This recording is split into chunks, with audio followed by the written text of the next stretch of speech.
सदगुरु के पास बैठना ऐसा बैठना है जैसे आग के साथ बैठना है। बुद्ध के जीवन में एक घटना घटी। मोलुक पंत नाम का एक व्यक्ति बुद्ध के पास गया।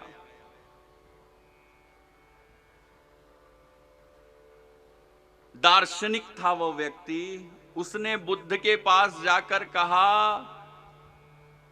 कि मैं एक प्रश्न आपसे पूछना चाहता हूं जो मैंने बड़े बड़े दार्शनिकों से पूछा है, लेकिन आज तक कोई मुझे उसका उत्तर नहीं दे पाया।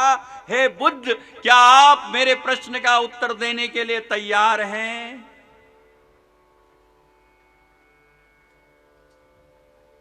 बुद्ध ने जो कहा ना, मोलुक पंत ने सोचा भी नहीं था।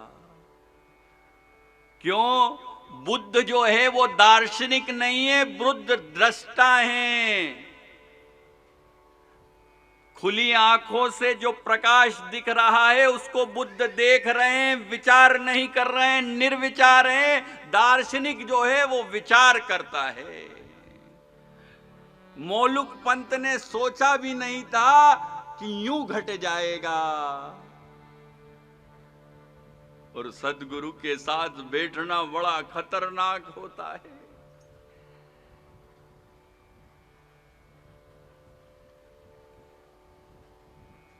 बुद्ध ने कहा, अच्छा हुआ तू आ गया, तुझे प्रश्न पूछना है ना? मोलुक पंत ने कहा, हाँ मुझे प्रश्न पूछना है जिसका उत्तर आज तक किसी ने नहीं दिया।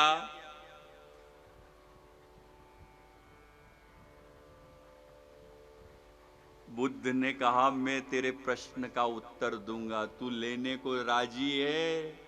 आज तक मोलुक पंत ने जिससे भी पूछा है उसने पूछा है, और जिसने भी दिया उसके अनुभव से उत्तर दिया, लेकिन मोलुक पंत के जीवन में कभी ऐसा नहीं हुआ हो कि किसी ने उससे प्रश्न पूछा हो। यहां बुद्ध ने कहा कि तू उत्तर लेने को राजी है? उसने कहा, राजी हूं, लेकिन एक शर्त है। बुद्ध ने कहा। मोलुक पंत ने पूछा, क्या शर्त है? बोले, यह शर्त है कि तुझे 2 साल मेरे पास चुपचाप बैठना होगा, कुछ भी नहीं करना है, केवल चुपचाप बैठना है, कोई काम नहीं करना है। जब तू एकदम शांत हो जाएगा, धीरे धीरे तेरा चित्त बिल्कुल शांत हो जाएगा, तू उस दिन मुझसे प्रश्न करना। मैं तुझे वादा करता हूं, तेरे प्रश्न का उत्तर दूंगा। मैं आश्वासन देता हूं, तेरा प्रश्न हल हो जाएगा, समाधान मिल जाएगा, इसका वादा करता हूं। मोलुक पंत ने सुना तो हां कह दी, और जैसे ही हां कही, बुद्ध के एक और शिष्य महाकश्यप, उसने जैसे ही हां सुनी, जोर के ठहाका मारकर हंसा, खिलखिलाकर हंसा। मोलुक पंत को इस हंसी से चोट लगी। उसने बुद्ध से पूछा, ये महाकश्यप हंस क्यों रहे हैं? बुद्ध ने कहा, तू ही पूछ ले, क्या कारण है? कारण जरूर है। मोलुक पंत ने उस महाकश्यप से प्रश्न किया कि आप मुस्कुरा क्यों रहे हैं? तब महाकश्यप ने उत्तर दिया, ऐसे ही मैं भी आया था, मैं भी प्रश्न करना चाहता था, लेकिन 2 साल बैठने के बाद मेरे प्रश्न ही गिर गए। अब मुझे बुद्ध बारंबार पूछते हैं, जब मिलते हैं, जब पूछते हैं, महाकश्यप प्रश्न पूछो। मेरी चिमटी करते हैं, जब जब मिलते हैं तेरे प्रश्न का क्या हुआ, लेकिन मेरे पास प्रश्न नहीं है।